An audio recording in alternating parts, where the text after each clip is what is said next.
Hello everybody. Today we're going to be talking about primate and hominid nutrition and their relation to changes in the bodies and changes in the minds of the early hominids. So we finished off last time talking about this expensive tissue theory.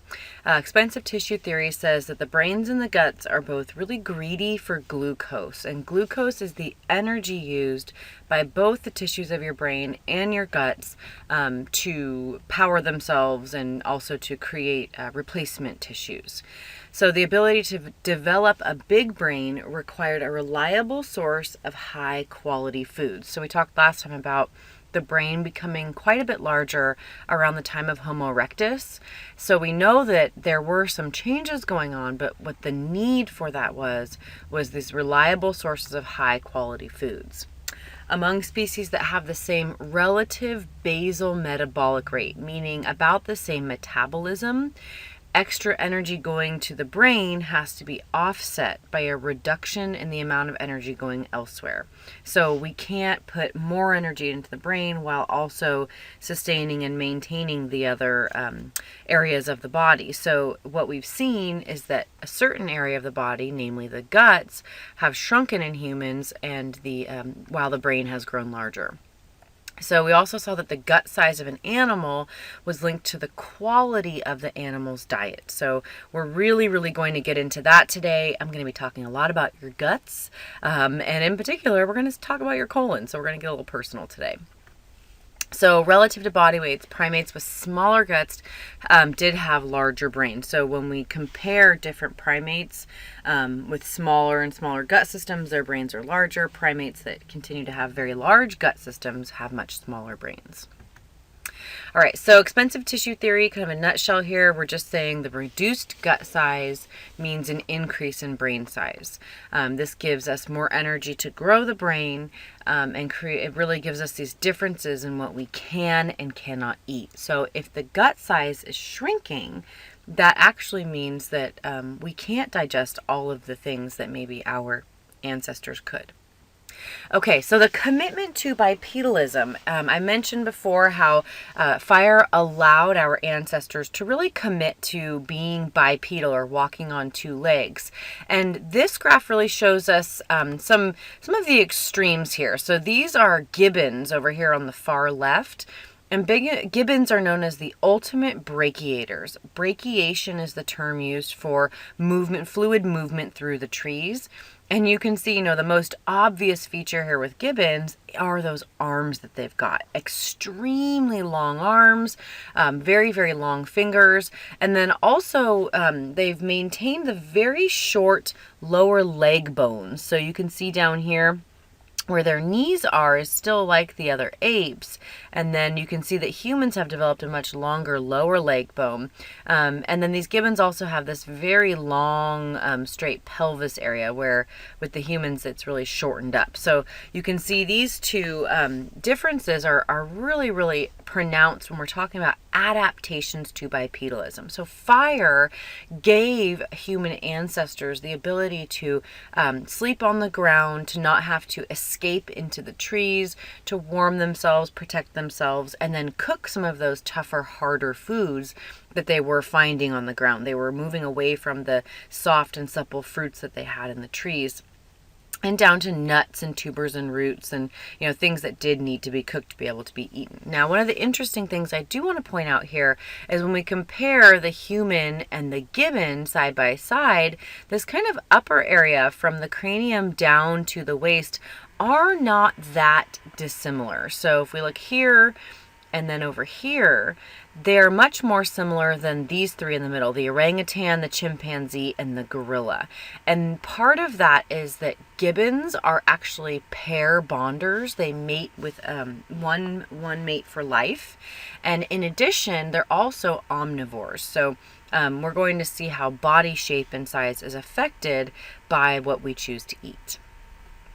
Okay, moving on a little bit more about this commitment to bipedalism, I just kind of wanted to emphasize some of the big differences that we see in our bodies. So we're going to talk a lot about changes in the gut and changes in the brain, and I want you to know that it's not just those areas of the body internally that have changed. We see some major changes in the hands and feet. So here you see this human hand. We compare it. The chimpanzee hand is not too different.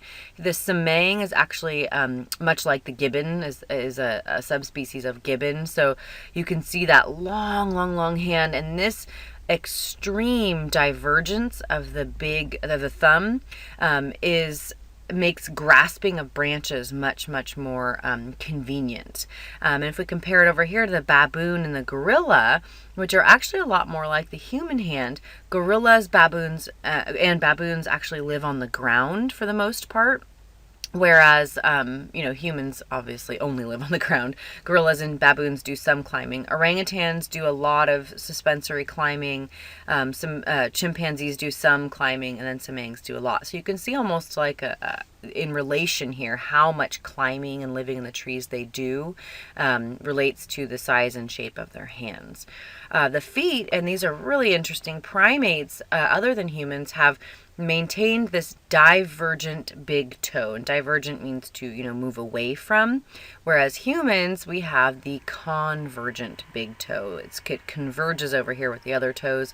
And this basically gives the other primates 4 hands. And if you ask me, this would be really handy sometimes, especially now that I've got kids and I'm, doing laundry and cleaning up the house. I think having 4 hands would be a really wonderful benefit. But having this convergent big toe also gives us the ability for doing walking in a striding motion. So when we see chimpanzees, gorillas, orangutans, any of these guys try to walk upright, they have to roll from their heel to the front of their foot, and they actually have to roll inward and off of that strong big toe. And that creates a side-to-side gait, kind of a swaying gait, side to side. If you can imagine rolling inward off of that big toe every single time, and that makes them really inefficient walkers. The fact that we can roll from heel straight forward off of that big toe makes us very efficient walkers. In fact, humans are the most efficient terrestrial locomotors. And what does that mean? That just means that we are the most efficient land movers, okay? So of any other animal on the planet, we move the most efficiently, which was great for our ancestors, but it's the reason we pump up the incline, the speed on the treadmill, because we want to burn more calories these days.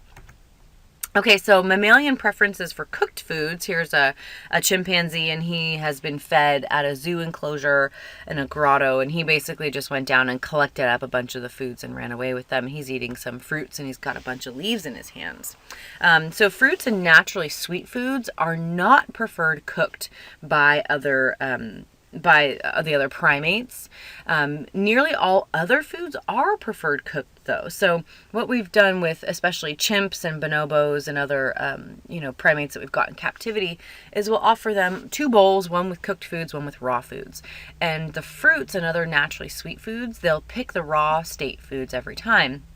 And then with things like potatoes, starchy foods that are not naturally sweet, they'll select the cooked foods just about every time. So that's probably because when we do cook foods, we're actually releasing the sugars. We're making the sugars and the glucose more readily available to our bodies. We have to do less processing to be able to get to those sugars. So we think that that's probably why they have that preference. With these naturally sweet foods, the sugars are right there at the surface and easy for your body to get to. With starches, we got to do a little bit more work. Our bodies have to break the starches down. Okay, so here is a chart that I wanted to show you, and this is about your gut volume. I warned you we'd be talking about your guts today. So over here on the left-hand side, on this axis, you can see the relative gut volume. So the percent of which each of these different parts of the gut take up space in our entire gut. So you can see here, and then this on the right, sorry. This is the key for the different species. So humans have the diagonal hatching here. And you can see with the stomach, relatively similar. Orangutans have much smaller stomachs. And I guess the chimpanzee has a slightly smaller stomach, but not too much difference here. The big differences lie in the small intestine and then over here also in the colon. So I want to draw your attention here to this really long graph here where we have almost 60% of our gut volume taken up with the small intestine. And what's happening in your small intestine is the absorption of these really high quality food sources. So when we put foods into our mouths, we chew, we have saliva go and get to the foods, and we start breaking them down. They go into your stomach, there's more breaking down that happens there, and then we pass the foods down into our intestines. And when they get into your small intestine, we are absorbing the nutrients and the byproducts of the food that are ready right away. So these are the fast, high quality foods that are going to give up those really high quality food sources immediately. And you can see over here, the rest of the primates, these are much lower. And in particular, I want to draw your attention here to the gorilla and how low and small their small intestine is. It takes up, their small intestine takes up about 15% of their total gut volume. And then humans way up here. Now we jump over to the colon here, and you can see that the human colon is very small in comparison to the rest of the primates. And this is, less than 20% of the total gut volume, taking up the space of our entire gut. And then over here, I point out gorillas before. Gorillas are way up here, as are the orangutans. So this enormous colon size, and then the human colon being very small. What happens in the colon is it's kind of the last ditch place for your body to get nutrients out of the foods that we eat. And in animals who can digest cellulose, and I mentioned cellulose last time, cellulose is the molecule that's in grasses and leaves that we cannot digest. Cellulose is fermented in the colon of animals that can digest it. For humans, we have stopped investing energy in the gut space of the colon because we eat higher quality foods. So by consuming high quality foods, we have all of the action happen here and then very little happening in the colon. So this is a low space, a low relative gut volume. So, a little gut check for us here. In humans, 56% of all gut volume is found in that small intestine. I already mentioned that. In comparison, apes have most of their volume in the colon. The average is about 45%. And as you saw on the last slide, that's actually quite a bit more sometimes. The colon is essential for extracting value from low quality foods. So having to have fermentation take place and little microbes that live in the colon attacking the foods and getting the byproducts out of them. So low quality foods and cellulose, I just kind of wanted to mention that roughly 50%, sorry about that, 50% of organic carbon on the earth is tied up in cellulose. So that means there's this huge food resource. 50% of the organic carbon on the planet is tied up in grasses and leaves.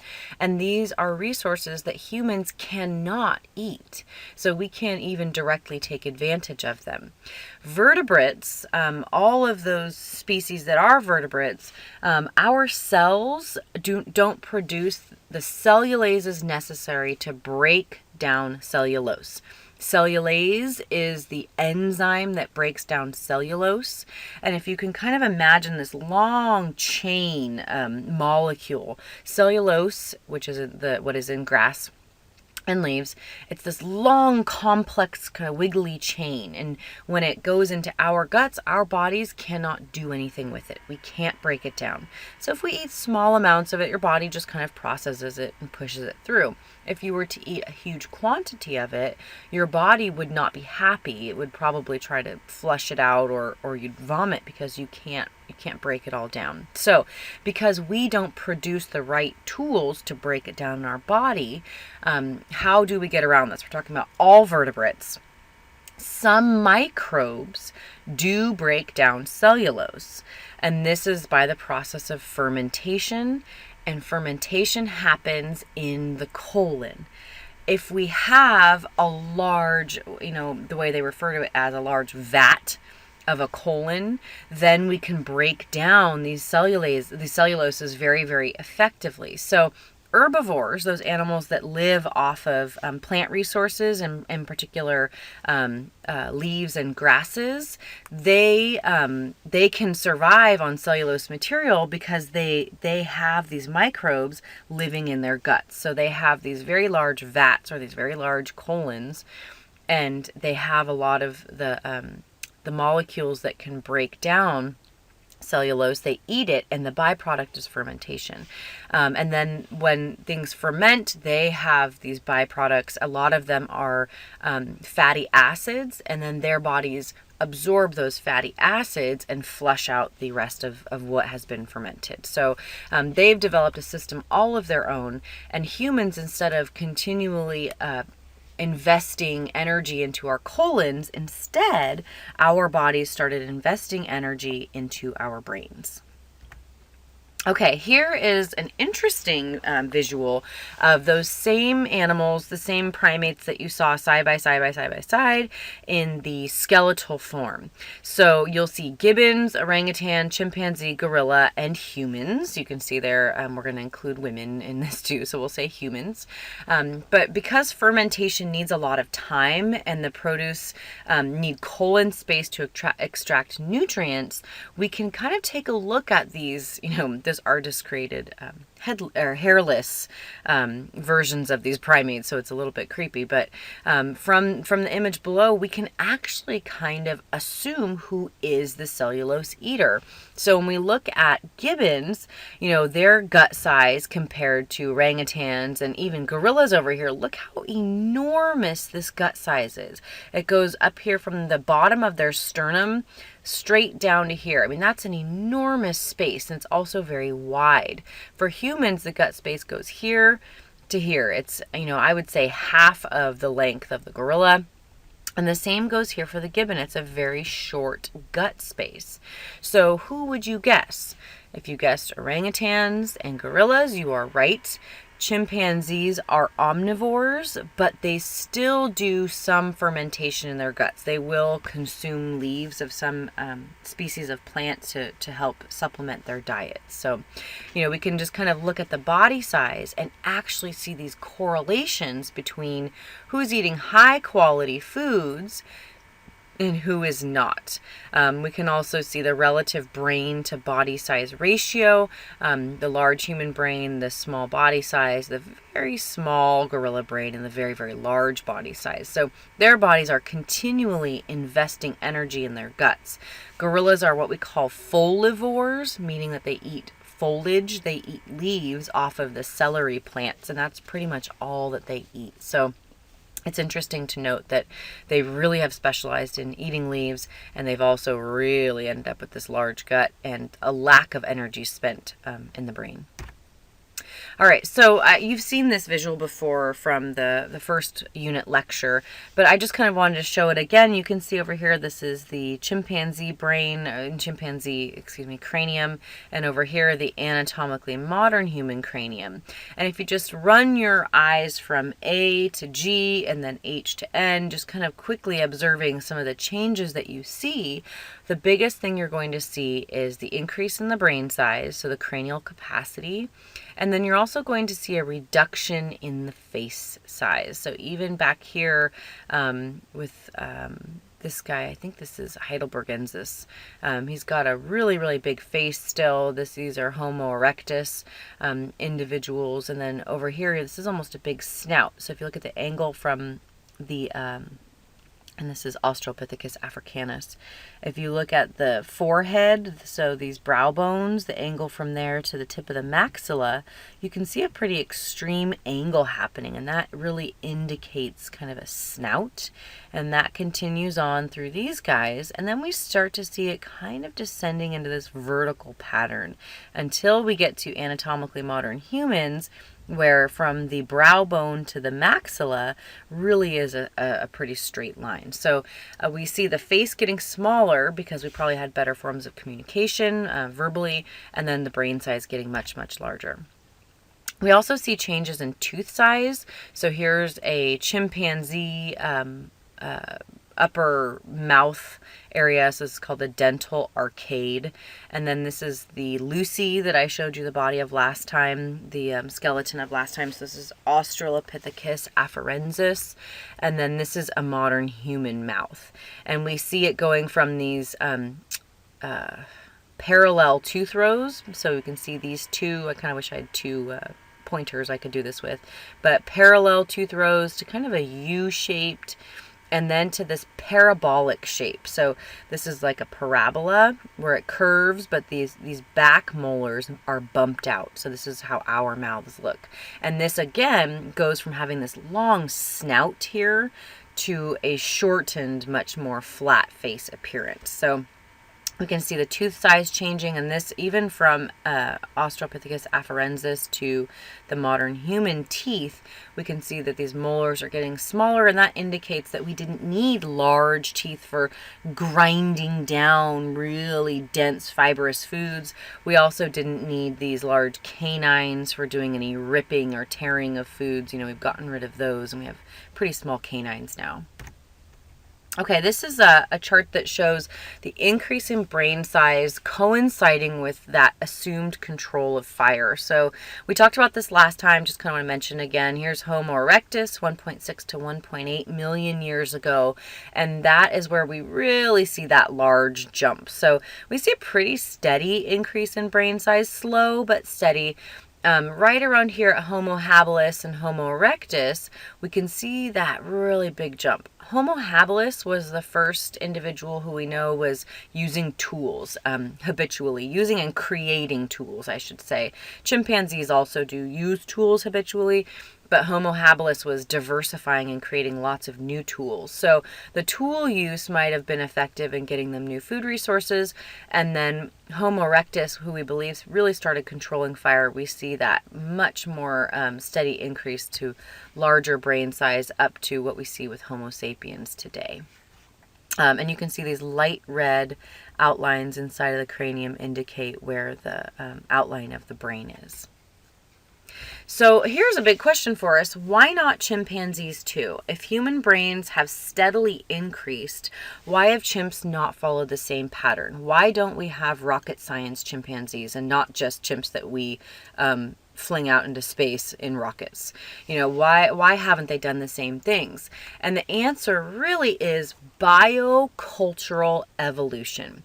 Biocultural evolution is the combination of our biological evolution and cultural evolution.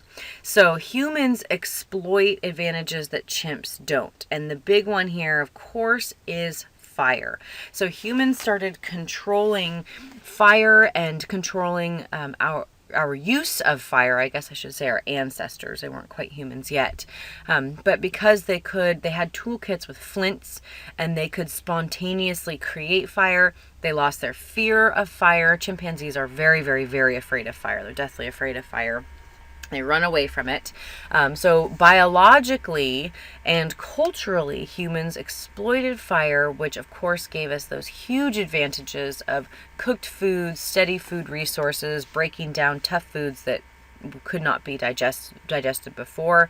The use of tools, not only using them, but proliferating and diversifying our tool sources. Changing environments also. If we look at where chimpanzees and all of the primates really live, they are isolated to the tropics. So they live close to the equator, or they live in areas that are pretty temperate and even temperatures. Humans are the only primate species that have moved out and live in every single different environment on the planet. Then we also start to see these social complexities emerging. So sharing is a social complexity that humans use that chimpanzees don't. Chimpanzees really don't know how to share except for mother to child. That's the only time we really see sharing happening. And then once chimpanzee offspring get old enough, they'll turn around and take care of their mothers as their mothers age. But other than that maternal bond, there isn't any sharing going on. So biologically, humans were getting smarter and more complex socially, and they had the ability to share with others, and then in turn others would share with us, and exchanging information really benefited human populations in this way. So biocultural evolution today, I just kind of wanted to discuss what's continuing to happen now, and ask the question of how many positive trends are evident today because of how we eat. So have our brains continue to interact with our bodies in a positive fashion. So are we healthier as a species? Are we healthier socially and culturally than we have been in the past? And many people would argue that we are not. So what is happening with our biocultural evolution? Are we kind of reversing this? How many negative health and evolutionary trends do we see today? And this is just kind of, I wanted to mention some of the more negative ones that have become very prevalent. Diabetes, both type 1 and type 2 diabetes, heart disease, infertility, obesity, malnutrition, eating disorders. The list really goes on and on and on with the negative health effects that we're seeing much, much more prevalent today, that either were non-existent in the past or were much more rare in the past. So now that we've really discussed how fire and then the foods that we eat have impacted our physiological changes and our physical evolution, what I want to talk about next is really discussing which of these nutrients we're putting into our body and the foods that we're putting into our bodies, and what the actual impacts of those foods are. So that's the next section that we're really going to talk about. Chimpanzee, their culture of food is really different. So, we talked about kind of where we've gone with humans. And I just wanted to mention some of the things that chimps do. They actually use rocks to break open nuts. They do termite fishing. They'll take a big branch out of a tree, rip all of the leaves off of it, and stick this branch down into a termite mound and pull them out on the stick and lick them off. They'll eat rancid or partially decomposed meat over fresh meat sometimes. So if the meat has been broken down, they'll eat higher quantities of it because they can't break down a lot of raw meat. They'll use leaf sponges too, and this is where they'll take handfuls of leaves out of the trees. They'll kind of chomp them down in their mouths, kind of chew them up a little bit. They'll squeeze the saliva out and then take that bunch and put it down into an area of water they can't reach with their mouths. And that leaf bunch will soak up the water and they can squeeze it into their mouths. They also wash sweet potatoes in rice. And this started happening in Japan, where researchers wanted to study some of the macaque monkeys that live in Japan down on the seashore. And so they put piles of sweet potatoes there, thinking that they could watch the animals eating the sweet potatoes and that they would stay put. But instead, the monkeys grabbed handfuls of them and ran away. A few of them went down to the water and started dipping them in the ocean. And it became habitual. A lot of the other ones saw what they were doing, and they developed a taste for salted sweet potatoes. So they were actually washing them in the salt water and taking a bite and dipping them back in, taking a bite. And then they did the same thing with rice. These same researchers thought they would outsmart the macaque monkeys again, and they took a big pile of rice and poured it in the sand, thinking that it would take them a long time to sort out the rice. And one of the females, the same one who had started salting the sweet potatoes, took a handful of sand and rice together. She threw it into the shallows of the ocean, and the sand sank and the rice floated. And so she would skim the rice off of the top of the water, enjoying the salt, no doubt.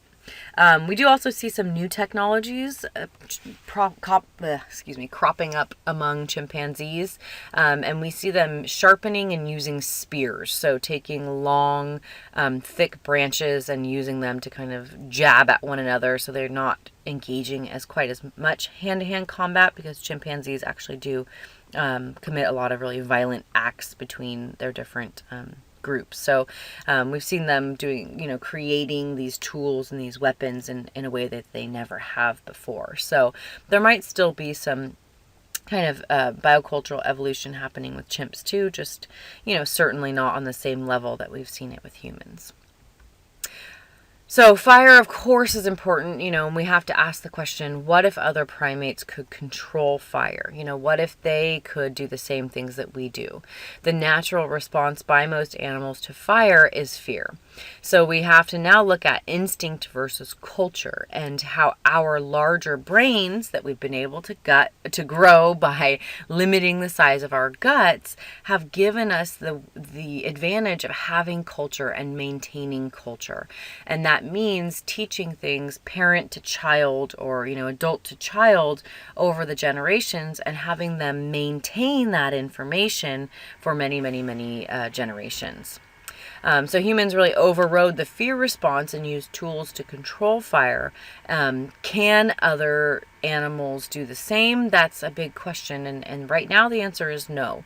But who knows what chimpanzees might do to surprise us in the coming years. All right, so the next section that we're going to get into is talking about the nutrients that we need to survive. So this is a list that I got from Wikipedia, and it's the 48 essential nutrients.